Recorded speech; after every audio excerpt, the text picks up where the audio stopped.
que j'aime le plus, c'est le contact avec le client, partager un petit moment de sa vie avec lui et transmettre de l'émotion par rapport à un plat, mais par rapport au service aussi. On va dire que le service, c'est la suite du plat et du coup, ajouter quelque chose en plus quand les gens ils pleurent ou quand des années plus tard, ils reviennent, ils nous reconnaissent ou ils reconnaissent un plat. Ouais, c'est beau. Du coup, ouais.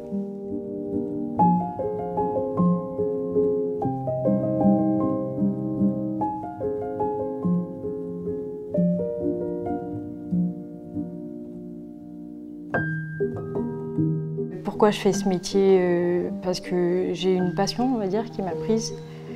Je sais pas, le rapport avec le client, l'ambiance qu'il y a, ajouter de la joie aux gens, on va dire. Je trouve ça beau. Et on leur apporte quelque chose quand même, un petit moment passé dans leur vie, comme ça. Et ouais, c'est cool. Je suis arrivée en extra et je me suis passionnée pour ça. J'ai appris sur le tas. J'étais une page blanche. Du coup, j'ai dû tout apprendre. On m'a beaucoup appris. Le chef m'a beaucoup appris. Mais c'est bien, on s'émerveille de tout. Un plat, c'est une cuisson, un jus, un élément. Et du coup, il faut réussir à l'enjoliver, le rendre encore plus beau. Le chef travaille d'arrache-pied pour faire de magnifiques plats et un magnifique menu, etc. Et donc, on est obligé de lui rendre un peu l'appareil et de l'enjoliver avec la dose de sauce parfaite. L'énonciation parfaite, puisque à chaque plat il raconte une histoire quand même, et transmettre ça au client, ajouter des sentiments au plat, c'est bien quoi. Il me raconte l'histoire et après je suis un peu une raconteuse d'histoire, on va dire, entre chaque plat. Des sentiments par rapport à sa femme, par rapport à sa grand-mère, et aussi rendre l'appareil à tous nos producteurs qui sont derrière nous et qui ont des produits exceptionnels. Chaque plat, je parle des producteurs. Que ce soit Mathieu Chapelle, notre poissonnier, Astrid qui nous fait des cochons, les légumes, tout. Je trouve ça bien on les oublie un petit peu, je pense, souvent, et pourtant c'est eux la première étape, quoi. Comme équipe, on forme une petite famille où il y en a qui partent, il y en a qui reviennent, il y en a qui restent. Avec des hauts, des bas, un peu comme une famille de partout, quoi.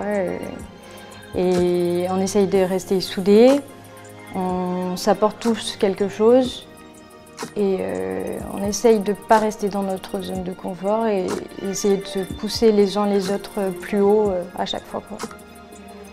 C'est vrai que la cuisine est toujours plus mise en avant que la salle. C'est bien dommage d'ailleurs. Mais non, il n'y a pas de rivalité. On essaye du moins qu'il n'y ait pas de rivalité. C'est important. Parce qu'ils travaillent pour nous, on travaille pour eux. C'est un ensemble. Sans eux, on n'y est pas. Et sans nous, enfin sans la salle, ils n'y sont pas non plus. Donc on essaye de travailler ensemble et soudés. C'est ce qui rend le moment magique, j'espère. Parce qu'un beau plat, c'est bien, un beau service aussi, c'est joli. C'est un métier compliqué, c'est un métier qui demande beaucoup d'investissement de soi. On met entre parenthèses une vie de famille.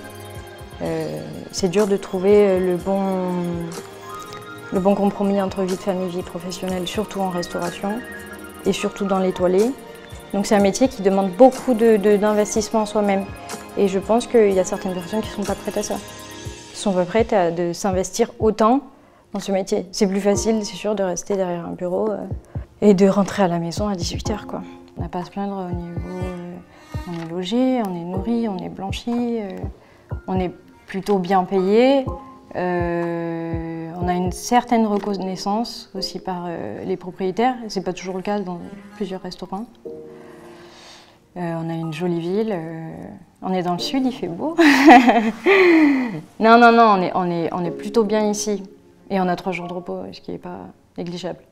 Donc c'est bien d'avoir 3 jours de repos et 2, de voir autre chose pendant ces 3 jours. Mais ça m'apprend tous les jours, ça m'apprend le self-control, ça m'apprend à gérer le stress, ça apprend beaucoup de choses, l'autonomie, tout.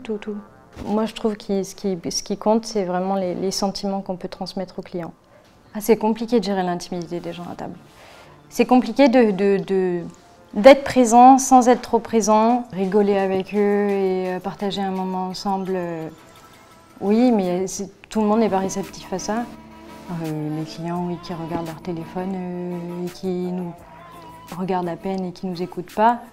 C'est compliqué de les faire entrer dans notre monde tout en n'étant pas trop intrusif à table. Mais ça, c'est le nerf de la guerre, on va dire, hein, ne pas être trop intrusif à table. Tout en étant là.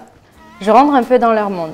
Je rentre dans le monde, ils rentrent dans notre monde et on essaye de partager un petit moment ensemble. On s'adapte tout le temps. Et on s'adapte sur les clients qui sont en rendez-vous professionnel, on s'adapte sur les anniversaires, on s'adapte sur les origines différentes. Les Asiatiques ne sont pas pareils que les Français ou que les Américains. Mais c'est là où c'est beau, c'est qu'on ne voit pas la même chose. Je pense qu'on a un métier de passion. Mais il faut tester, bien sûr. Tout le monde devrait tester la restauration. Dans le milieu de l'hôtellerie-restauration, je pense que je peux y rester toute ma vie. Je ne vois pas d'autres métiers qui me plaisent. Un mauvais service, c'est un service où on n'arrive pas à communiquer ensemble, entre la salle et la cuisine. La règle numéro 1, c'est vraiment la communication entre salle et cuisine, toutes les personnes en salle et toutes les personnes en cuisine aussi. Si nos habitués, on les connaît très bien, on vit tous ensemble. Quand ils vont mal, on va mal, quand ils vont bien, on va très bien aussi. Mais on laisse une petite empreinte, oui. On fabrique un plat qui va durer 5 minutes, quoi. Non, c'est très éphémère, mais dans l'esprit, c'est un peu moins éphémère, j'espère. On crée des souvenirs, on crée des sentiments.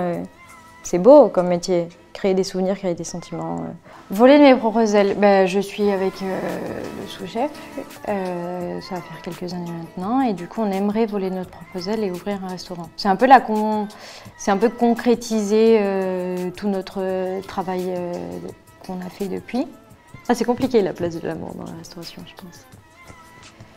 C'est compliqué de trouver une personne, moi je l'ai trouvée, on passe 24 heures sur 24 ensemble vu qu'on travaille ensemble. C'est plus facile parce qu'on partage tellement de choses ensemble.